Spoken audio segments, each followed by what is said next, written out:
Kuuseen kurkottaa. Voi löytää ihan tosi kivan katajan. Mä oon Kata, mä oon sellainen mystikko, ja tämä podcast on mun matkakertomus.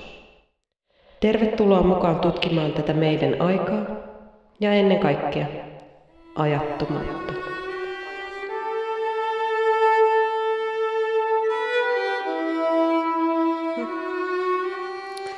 Hello!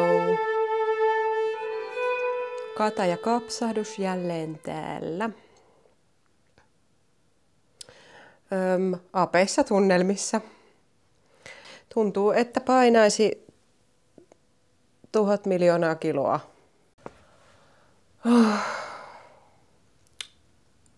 Mielenkiintoista nähdä, että tuleeko tästä jaksosta yhtään mitään.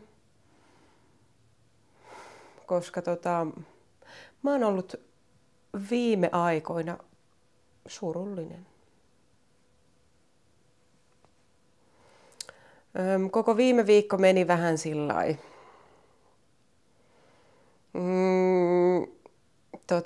Niin kuin jollain varageneraattorilla. Paljon olisi ollut tekemistä liittyen tähän tuoreeseen yrittäjyyteen ja joogakoulun pyörittämiseen ja semmoiseen, mutta mä en kerta kaikkiaan ihan kauheasti pystynyt tekemään. Mutta samapa se, onneksi on yrittäjä, niin voi järjestellä hommiaan hieman joustavammin, mutta harmittihan tuo. Mulla on ollut semmoista niin kuin, yksityiselämän haasteita tässä, mitkä ikään kuin on menneet ihan niihin omiin syvimpiin problematiikkoihin asti. Ja tässä sitten on pidelty olemista.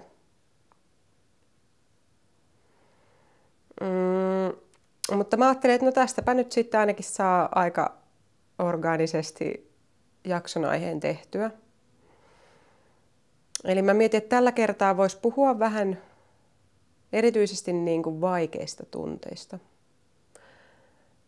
Mulla on nyt mielen päällä eniten ehkä suru ja pettymys. Mutta joo. Koska jos mä jotain on saanut oppia, niin tunteiden kanssa olemista.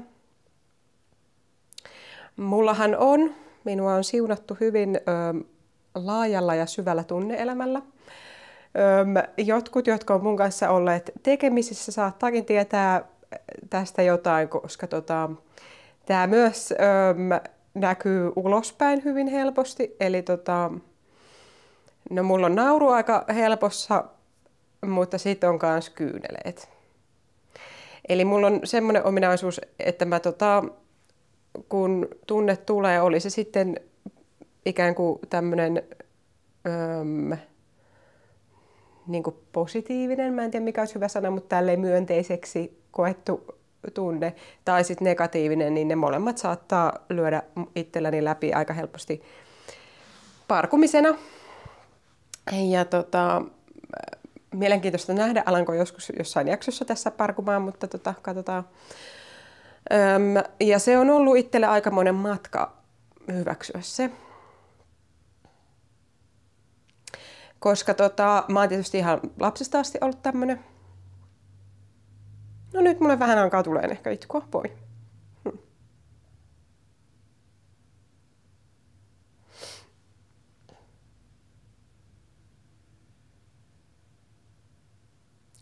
Eli ihan pienestä pitäen on ollut tämmönen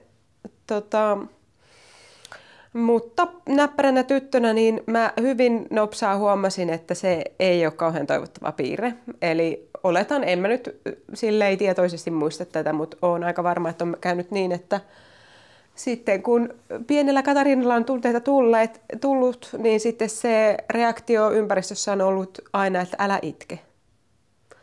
Että kaikki on ihan hyvin, älä itke. Ja tämä on tietysti ollut hyvin hankala juttu, koska siitähän on sitten lapsi oppinut, että okei, että itkeminen on selkeästi väärä reaktio. Että ei sitä. Ja sitten mä opin tosi tehokkaasti niin kuin tunkeen ne kyyneleet sisään. Ja siitä oli sitten hyvin paljon huonoja seurauksia, ihan monen kirjavia vaivoja tullut siitä. Niin se on sitten ollut yksi semmoinen, mitä on saanut oppia. Sitten tulee niiden kanssa toimeen. Mä kans ajattelen, että ei tämä nyt ole ihan vaan niinku tämän oman lähiympäristön juttu, vaan niinku se, miten yhteiskunnassa tunteita käsitellään ja minä niitä pidetään, niin on aika mielenkiintoinen juttu. Historian saatossa niin niihin on suhtauduttu hyvin eri tavalla ja se on musta just tosi mielenkiintoista, että miten semmoiset niin kuin asiat, mitkä jotenkin tuntuu jotenkin tosi luonnollisilta ja ajattomilta, niin kuinka ihmisten suhde on niihin muuttunut hyvin paljon eri historian vaiheissa. Toisinaan niitä on pidetty positiivisina merkkeinä, jopa tämmöisinä niin kuin jumalallisina viesteinä. Länsimaalaisessa kontekstissahan ne on pääsääntöisesti ajateltu aika niin kuin negatiivisina, jos nyt tiivistää historian monia vaiheita hyvin tiiviisti. Usein ollaan eletty tämmöisessä dikotomiassa, että meillä on järki ja sitten on tunteet. Ja järkeä on yleensä tupattu pitäen. No, se on vaihdellut, mutta niin kuin keskeisempänä ja siinä, mikä tekee ihmisestä ihmisen. Ja maskuliinisena. Tunteet on sitten taas enemmän, no voidaan ajatella feminiinisinä ja niin kuin, luontoon liittyvinä asioina, niin kuin ehkä jopa eläimellisinä. Ja usein ehkä ei niin kuin toivottavana asiana. Niin mä luulen, että tämä on myös ollut itsellä vähän se, minkä kanssa on paljon kamppailu, että se kun on tämmöinen niin kuin syvästi tunteva ihminen, niin sitten etenkin nuorempana, kun naisena oleminen oli erityisen hankalaa. Mulla on tarkoitus paljon puhua tästä aiheesta, misogyniasta, naiseudesta ja kaikesta tämmöisestä, mutta se vielä kokkautuu. Mutta niin luulenpa, että on myös ollut vähän semmoista, että olen kokenut olevani niin kuin heikompi ihminen sen takia. Tai kokenut, että ehkä muut tulkitsee niin kuin, itse niin kuin, sit jotenkin heikompana. Niin silläpä mieluummin halunnut sit pysyä niin kuin tiukasti kurissa. Tai sillain niin kuin pitää ne tunteet hyvin niin kuin, aisoissa niin sanotusti. Ja sehän on siis mun mielestä mielenkiintoista. Mä oon saanut paljon kokea just tämän itkun kautta mielenkiintoisia kohtaamisia, kun esimerkiksi, no tosiaan, mulla oli pitkään sillä, että en itke missään, ei tule itkua vaikka haluiskin. Ja sitten erinäisten tapahtumien ja pitkällisten terapiasessioiden kautta niin opin sitten itkemään ihan silleen, että jopa ihmisten edessä. Ja siitähän ei sitten loppua ole meinannut tullakaan sitten sen jälkeen, mutta niin se on tosi mielenkiintoista, mitä siinä aina tapahtuu, kun mä huomaan, että okei, nyt tulee itkua ja tämä on ehkä vähän joku vaikka sellainen tilanne, että ei ehkä ihan ole semmoista, mitä ihmiset odottaa, niin se on sillä, että ensin, no mä itse huomaan se, että no niin, nyt taitetaan mennä. Ja sitten siitä tulee, alkuun itsellä aina tullut semmoinen, että voi vittu, että nyt niin kuin, ihmisiä varmaan harmittaa ja ei halua niin kuin, aiheuttaa niin kuin, kuormitusta muille, mutta mä en nyt tälle voi mitään, että tää nyt hanat on auki, nyt mennään. Ja sitten ehkä vähän ollut häpeätä tietysti ja kaikkea tämmöistä. Mutta sitten hiljalleen tässä, kun on alkanut pitää sitä ihan semmoisena ominaisuutena vaan, että tämmöistä tämä nyt on ja ihan niin kuin hyvänäkin asiana jopa, niin sitten se on jopa niin kuin, vähän niin kuin ärsyttää välillä jossain yhteyksissä, että jos joku tulee vaikka lohduttaan ja olen just silleen, että kaikki on ihan hyviä jotenkin tälleen, niin sitten se jopa tuntuu silleen loukkaavalta. Se on jännä. En siis tietysti oikeasti loukkaannut. Niin kuin ihmiset yrittää hyvää ja heillä on ihan hyvät tarkoitukset siinä, mutta niin kuin, sillä lailla, että hei, että niin kuin, mä oon taistellut tähän tilanteeseen, että mulla itku vaan tulee ihan missä vaan, että älä nyt tuu siinä pilaan tätä, että tää on niin kuin hyvä juttu. Niin se on semmoinen hauska jotenkin. Ja sitten just se, kun joku hätääntyy, mutta sitten tosi yleensä ihmiset on silleen, että ei niitä paljon kiinnosta. Tai siis sillä lailla, että ei ole moksiskaan ja niin kuin kantavat kyllä itsensä niin kuin, ja sitten ehkä mä toivon, että huomaa sen, että mä kyllä handlaan tämän, että niin kuin, tässä tätä mennään, mutta niin kuin, ei ole mitään ihmeellistä tapahtunut, niin toivon, että se on ihan ok. Koska se on siis välillä, mä oon miettinyt, että se on jopa niin kuin invalidisoivaa, että jos sä ajattelet, että itku on niin kuin semmoista, mitä sut leimataan hysteerikoksi. Mä oon usein miettinyt sitä, että jos mä olisin elänyt reilu 100 vuotta sitten, niin mähän olisin varmaan hysteeriseksi naiseksi leimaantunut ja sitten mitä siitäkään olisi sit seurannut, niin hauskaa elää tätä aikaa, että voi niin kuin, on ihan ok tuntea ja näin, että se ei ole niin silleen kamalaa.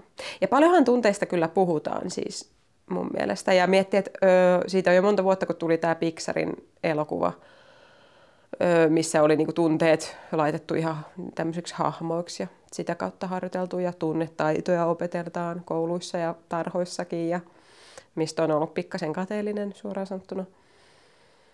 Mutta tosiaan mä ajattelin, että nykyaikana on tosi paljon, puhutaan tunteista ja tavallaan niitä ei pidetä sillain niin kuin negatiivisina asioina välttämättä. Mutta sitten mä mietin, että siinä on tiettyä semmoista falskiutta, koska kuitenkin meillä on tämä tämmöinen alati kiristyvä kilpailuyhteiskunta ja sosiaalisen median tuomat paineet, niin tietty semmoinen niin kuin tarve näyttää, että kaikki menee ihan vitun hyvin, niin on tosi kova. Mutta ajattelen, että niin kuin, kyllä vielä enemmän ihmiset voisi olla paskana. Ja sitten mä itse asiassa mietin tuossa viime viikollakin semmoista, että se olisi ihana, kun olisi joku semmoinen ulkoinen merkki, että voisi viestiä muulle ympäristölle, että nyt käsitellään tunteita, kaikki on ihan ok, mutta nyt mä oon paskana. Esim. Joku surunauha tai jonkinlainen joku merkki, että niin kuin, vähän huonossa hapessa ollaan, mutta niin kuin, että älä ihmettele. Niin se olisi tosi ihanaa. Sama kuin ilmeisesti, no riippuu nyt varmaan vähän mistä kulttuurista puhutaan, mutta niin kuin entisaikaan on tapana ollut pitää aika kauan vaikka mustia vaatteita, että jos joku läheinen on kuollut. Niin mun mielestä ihan vitun nerokasta. Että kaikki tajuaa, että okei, toi on pikkasen nyt niin kuin säästöriäkillä, että ei kannata häntä nyt vaivata kauheasti ehkä jutuilla tai että niin kuin ottaa se huomioon, niin ihan nerokasta. Niin tällaiset olisi mun mielestä tosi hyviä.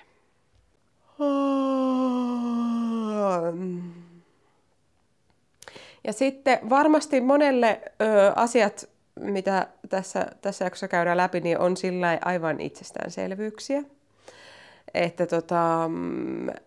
eivät niin kuin, ehkä ymmärrä, että minkä takia tämmöisistä asioista pitää puhua. Ja silloin, jos näin on, niin olet hyvin onnekas, koska jotkut ihmiset ovat saaneet ihan lapsesta lähtien olla ympäristössä, missä tunteiden ilmaisu, tunteet ei ole mikään omituinen salamyhkäinen luonnonilmiö, vaan ihan normaali osa ihmisyyttä. Ja sitä kautta on rakentunut hyvin niin kuin, toimivat systeemit niiden pyörittämiseen.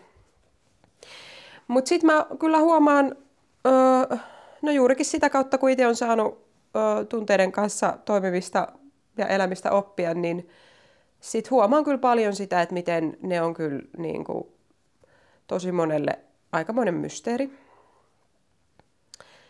Ja siksipä ajattelin, että ehkä näistä nyt voisi tässä vähän puhua. Koska tosiaan, kun mulla on näitä monenmoisia vaivoja syömishäiriöistä päihdeongelmiin ollut, niin se, mikä tavallaan loppujen lopuksi mun mielestä kaikkiin näihin vaivoihin on se lääke ollut, on tunteiden opettelu.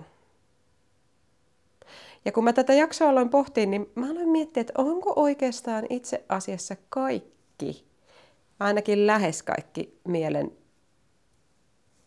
sairaudet, niin oikeastaan vaan tunteiden käsittelyn ongelmia. Koska kun miettii, mä ehkä niin kuin otan tästä pois jonkun niin kuin skitsofrenian, eli että ihan ääniä kuuluu päässä, koska mä en tunne sitä niin hyvin, mutta ehkä sekin voi liittyä. Ja ehkä jonkinlaiset niin kuin maanisdepressiivisyydet ehkä niin kuin on eri asia. Ja jos ei muuten ole vielä selvää, niin mä en ole niin kuin, mulla ei ole mitään formaalia koulutusta psykologiasta, en ole mikään terapeutti. Tämä on ihan tämmöistä niin kuin pohdiskelua, mutta onneksi on sanan vapaus ja pohdiskella saa. Niin ja usein mä ajattelin, että ehkä voi mielenkiintoisia ajatuksia tulla, kun ei ole ihan samoja mankeleita käynyt kuin joku,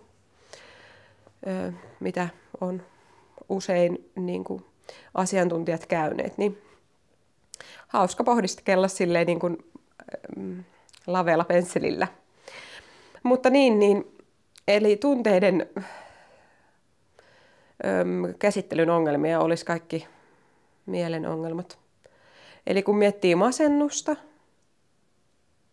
se on niin kuin lähmäsyyttä. Ja niin kuin perustuen omaan kokemukseeni, niin mun mielestä se olisi niin kuin sitä, että olisi jotain vaikeita tunteita tunnettavana, mutta sun systeemi ei ole valmis siihen. Sä et ole itse valmis siihen, niin tavallaan ihminen menee semmoiseen niin kuin paussitilaan tavallaan. Et ei voi niin kuin oikeastaan elää, eli kokea niitä tunteita, mutta ei ole oikein mitään muutakaan, niin sitten on semmoisessa niin kuin koko ajan se tunne niin kuin imee sitä energiaa. Ja kun se ei niin kuin puhkee.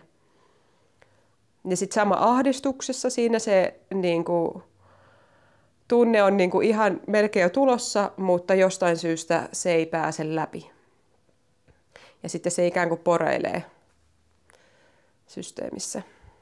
Sitten monet riippuvuudet. Käytännössä katsottuna mun mielestä kaikki riippuvuudet on tunteiden välttelyn keinoja.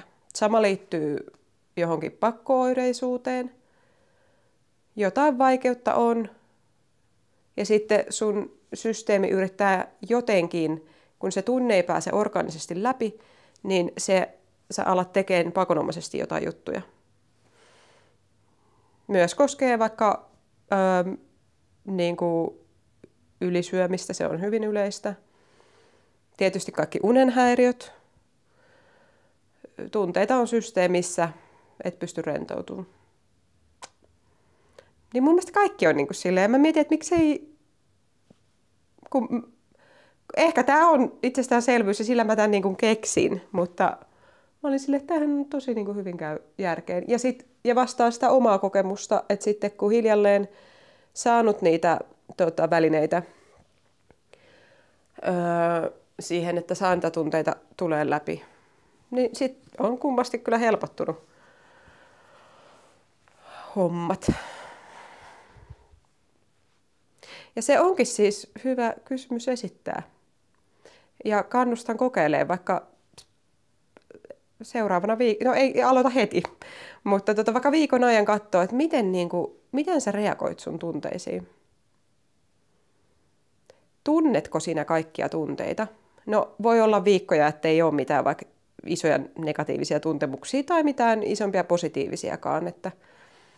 Mutta että jos vaikka sattuu jotain ikävää tai jotain epäreilua, ei tarvitse olla isokaan juttu, niin miten sä reagoit siihen? Alat sä heti tekee jotain muuta ja ehkä niin kuin haluat vaihtaa mielialaa, laitat jotain menevää musiikkia soimaan, kun on joku hankala juttu ollut. Vai niin kuin, lähdetkö sä niin kuin pohtiin sitä ja kokeen sitä, että miltä se tuntuu, että joku vaikka, en mä tiedä, ohitti autoillessa tai jotain tämmöistä, mikä olisi semmoinen niin kuin tavanomainen juttu, mitä tapahtuu. Ja sitten erityisesti, jos jotain isompaa hommaa on, niin miten siinä kohtaa toimii. Niin ne kertoo todella paljon ihmisen kyvystä toimia kokonaisesti, voisi sanoa, terveellä tavalla.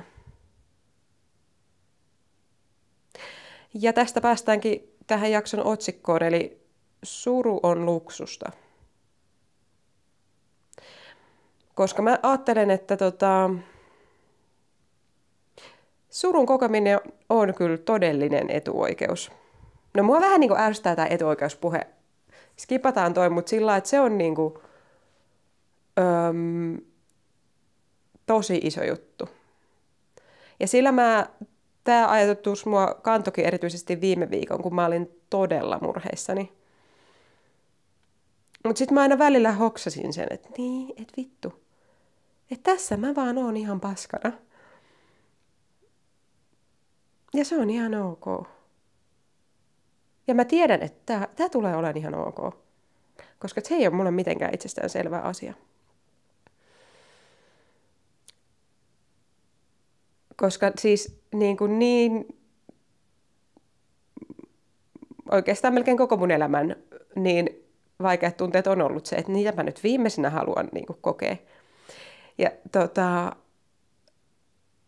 just ollut, niin kuin, mä muistan silloin, kyllä silloinkin, kun mä oon ollut teini, niin on jotain niin kuin, tunnejuttuja ollut ja tunnistatko tunteisia ja kaikkea. Mä muistan, että mä olin silleen, että kyllä mä nyt vittu tunnistan tunteeni, että kun joku on hauskaa, niin mä nauran ja kyllä mä nyt itkenkin sitten, jos joku on niin kuin, ankeeta.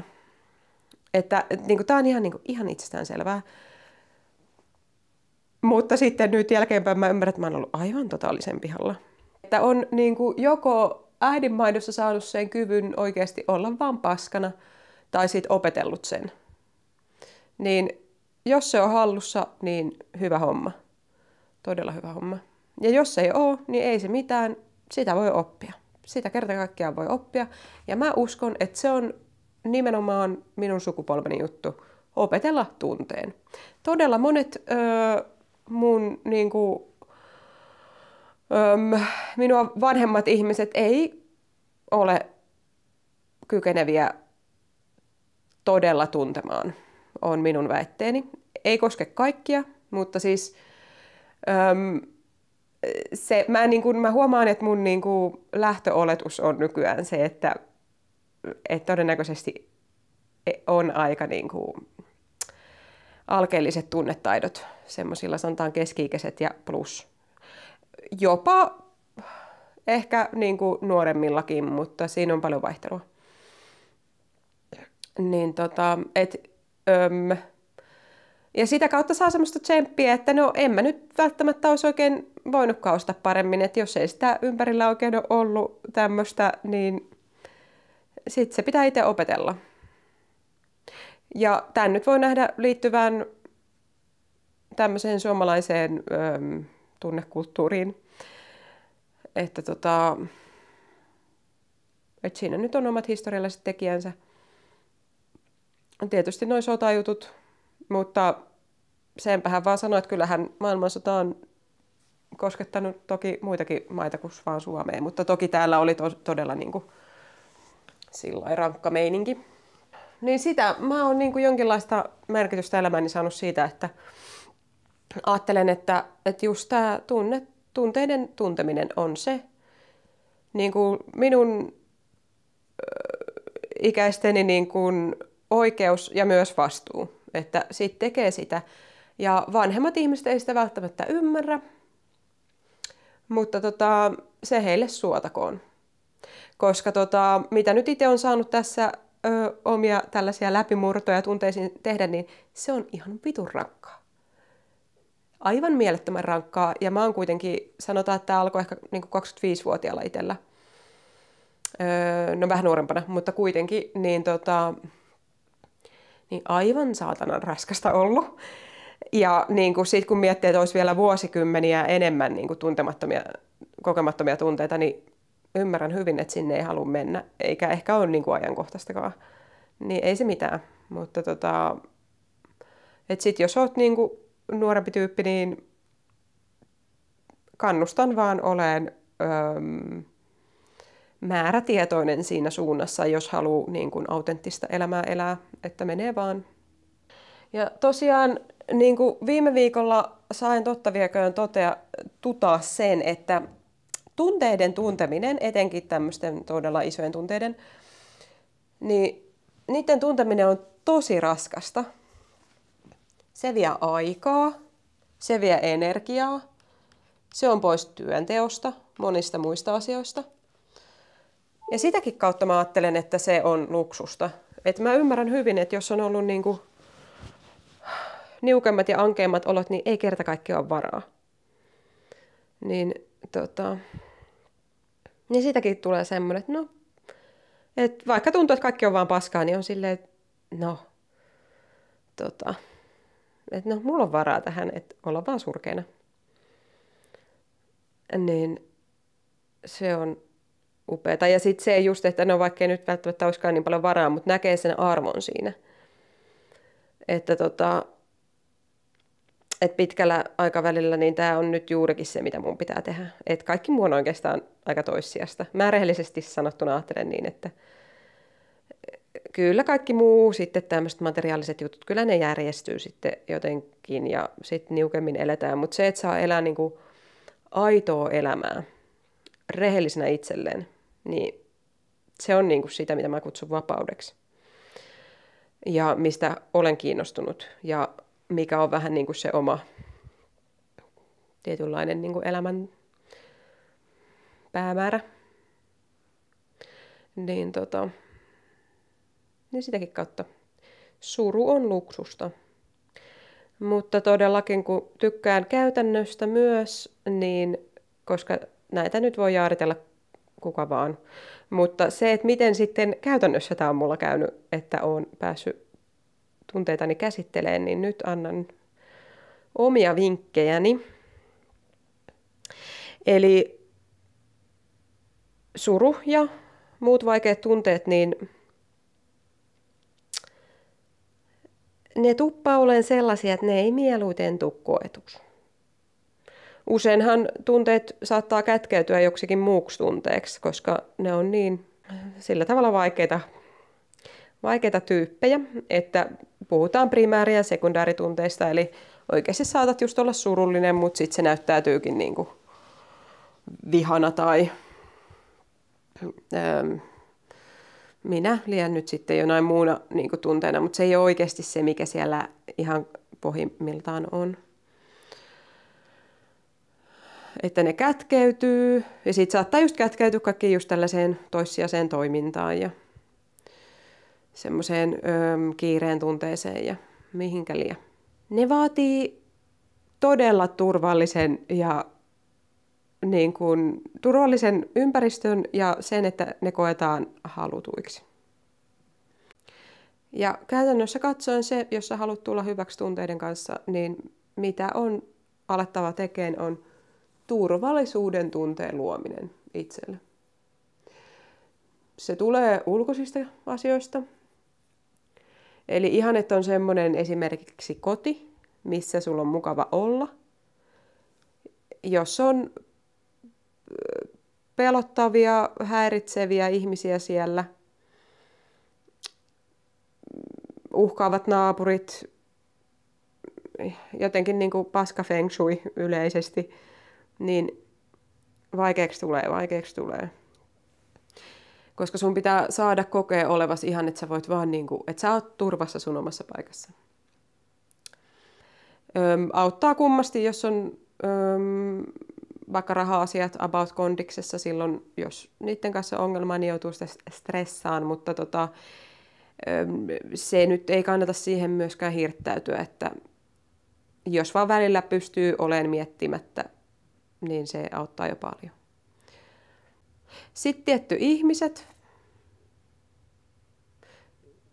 Todella iso juttu on, jos on ihmisiä, joista niin kun sä pystyt saamaan niin kun turvallisia ihmisiä, koska heillä on sitä turvaa. Kun sitä tunnetta olisi tulossa, niin se haluaa, että olisi niin kun turvallisuutta, niin sä saat tavallaan toisesta ihmisestä sitä. Mutta tässä on nyt sitten semmoinen jippo, että voi käydä niinkin, että sä tuut vähän jopa riippuvaiseksi siitä jostain toisesta ihmisestä. Eli jos ei sulla itsellä ole sitä turvallisuuden tunnetta, niin sit sä alat niinku kuppaan sitä muista. Been there, done that. Ja tätä kutsutaan läheisriippuvuudeksi. Mennään siihen jonnekin toisena hetkenä, mutta että tuon kanssa kannattaa olla aika silleen tarkkana. Se on aivan ihanaa, että jos on vaikka puoliso tai hyviä ystäviä tai mitä tahansa. Mutta tarkkana vaan. Ettei sit, et osaa tavallaan on mahdollista myös yksin kätilöidä niitä tunteita itsestään ilman toista ihmistä. Mutta esim. Jos on nyt vasta niinku aluillaan, niin voihan se olla hyväkin idea, mutta ehkä tekisin niin, ja mitä ehkä teenkin, että kätilöin niitä ensin niinku itse ulos, koitan itsekseni tunteita, mutta sitten haluan niitä sitten jakaa. Että se sitten niin kuin maadottaa ja laittaa sitä tunnetta kontekstiinsa. Mutta vaikka ei olisi ketään ihmistä, hyvin monella on sellainen tilanne, että ei ole kerta kaikkiaan turvallista ihmistä. On hyvän päivän tuttuja ehkä ja näin. Niin ei kannata sitten ryhtyä marttyyriksi ja olla silleen, että kun en minä voi voida hyvin, että kun ei ole ketään. Ja jos vaan joku vaikka Tinderistä tulisi, niin sitten helpottaisi. Tähän ei kannata mennä, koska kyllä niitä tunteita voi ihan itsekin opetella tekemään. No nämä on tämmöisiä ulkoisia juttuja, mitä voi, ja aika helppojakin tietyllä tavalla järjestää loppujen lopuksi, kun tahtoa vain on. Mutta sitten se sisäinen turvallisuus on se kinkkisempi juttu mahdollisesti. Eli jos esim. Tulee ympäristöstä, että ei ole esimerkiksi ikinä kokenut, miltä tuntuu olla turvallinen itsensä kanssa. Ja tämä ei voi kuulostaa aivan hyvinkin omituiselta ehkä. Että sisäinen turvallisuus, että mitä ihmettä se tarkoittaa. Että no kyllä nyt ihmiset sabotoi itseään monellakin tavalla, mutta voi olla, että et nyt suorasanaisesti itseäsi mitenkään viiltele tai pahoinpitele muilla tavoin, mutta et silti voi olla turvaton olo itsessä. Ja tämän oikeastaan, mä luulen, että tämän tajuaa vasta sitten, kun saa kokemuksen sitä turvallisuudesta. Näin ainakin mulle kävi. En minä ymmärtänyt, että mulla ei ole ollut semmoista turvan tunnetta itsessäni. Mikä silleen ulkoisesti katsottuna, kun pohtii mun henkilöhistoriaa, niin käy aika hyvin järkeen, että ei ole ollut. Mutta sitä ei tiedä, mistä on puute ennen kuin sen saa kokea. Niin tämä olisi nyt sitten se syvällisempi harjoitus sitten. Että sen luominen itseen. Fysiologisella tasolla puhutaan hermostosta. Siitä, että sun hermosto on kykeneväinen rentoutuun. Suurimmalle osalle ihmisiä kyllä se on mahdollista aika helpostikin, mutta sitten voi olla tilanteita, että ei vaikka ole ikinä juurikin kokenut sitä. Ja oikeastaan systeemi jopa vähän hylkii sitä. Mä näen tätä tosi paljon tuolla, kun joogaa ohjailen. Eli kun se meidän harjoitukset perustuu rentouttamiseen ja rentoutumiseen, niin se on joillekin jopa niin kuin kivuliaan näköistä, että lakkaisi esimerkiksi tekemästä mitään siinä joogamatolla. Et jotain liikettä on oltava koko ajan, vähän koko ajan säätää ja kääntää ja vääntää. Samaa mä huomaan tuolla saunalla, missä mä käyn, mikä perustuu siihen, että ei puhuta mitään, just rentoudutaan ja ollaan lempeästi, niin siellä olen useinkin tarkkailu välillä ihmisiä, jotka tulee ja menee, että sen oikein näkee, että ne ei kerta kaikkiaan pysty vaan olemaan paikoillaan ja niin kuin uppoutuu. Ja mä oon ollut nimenomaan samalla lailla, ja tähän just perustui se mun ajatus siitä, että en mä pysty meditoimaan, että se ei niin kuin ole mulle mahdollista, että se jopa niin kuin sattuu ja alkaa niin kuin vituttaa ihan sikana. Joo. Mutta mä ajattelen, että se on se, että se hermosto on niin hämillään, se on koko ajan ollut kierroksilla. Ja sitten kun olisikin aika, että nyt vaan oot rauhassa, niin se systeemi vähän niin kuin hämmentyy. Että mitä tää nyt on? Joo. Mutta siitä vaan se on se. Sen kun ottaa haltuun, niin loppu hoituukin ikään kuin itsestään. Mutta siinä ei auta mitään muuta kuin tasainen harjoitus säännöllisesti. Niin hiljalleen se lähtee sieltä, niin kuin hermosto toipuu. Ja siihen on monenmoisia tekniikoita, niitä nyt hirveästi on tässä ajassa tarjolla, että voi ilman muuta lähteä kokeilemaan itselle sopivaa. Ja sitä kautta tavallaan sä luot itselle semmoista, no juurikin sitä turvallisuutta ja niin kuin luottamusta itseen. Eli kun mä ajattelen, että monesti näissä tunne-elämän tukoksissa on kyse siitä, että on pelko, että se jää päälle se tunne. Mullakin on ollut näin, niin kuin nuoresta asti vähän taipumusta masentuneisuuteen, niin mulla saattaa usein olla sillä, että jos tulee paskafiilis jostain, niin sitten tulee pelko siitä, että jääkö tää päälle. Koska on tilanteita, että on ollut sit monta kuukautta masentunut. Ja mieluummin ei ole silleen täysin kyvytön tekemään mitään. Niin mieluummin sitä välttää. Ja sitä kautta on just tullut semmoinen pelko omiin tunteisiin ja se on todella hankala tilanne sitten.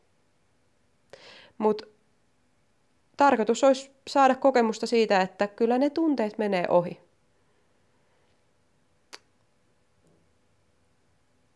Ja ajattelen, että kun sen kerran on saanut semmoisen oikein vaikean tunteen itkettyä ja potkittua pois, tai siis ensin koettua sen, oikein pysähdyttyä, ja kun se on niin, juurikin niin kuin luottamuksesta kyse, että sä vaan heittäydyt johonkin. Ja sä et tiedä, minä sä tuut sieltä takas. Että jos nyt mä päästän irti, niin mihin mä tipahdan.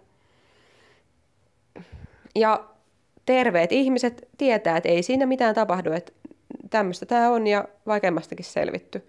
Mutta sitten jos ei ole ollut niitä kokemuksia, niin se on todella pelottava tilanne. Mutta siinä just ajattelen, että itsellä on ollut just hyvä, että on sitten tiettyjä rutiineja ja semmoisia niinku tapoja, mitä tekee, kun on paskana. Että on just joogaharjoitus. Ja toi on niin loistava ollut tässä mun toipumismatkalla toi Shakta joogaharjoitus, koska se on niin lempeä, kun jos on vähän voimat vähissä, niin ei niinku oikein halua tehdä mitään kauhean raivokasta harjoitusta. Mutta tietää, että oikein hyvä olisi varmaan vähän liikkua tai saada liikettä kehoon. Niin se on jotenkin ollut niin lohduttava, että voi vaan kömpiä joogamatolle ja sitten vaan soljoa siitä, niin kuin tietää miten se menee. Tää kannattelee mua nyt, tässä on 1,5 tuntia, mä oon hetken aikaa miettimättä elämän kamaluutta. Tai sitten toinen on just juurikin sauna, niin kuin aina mainostan, mutta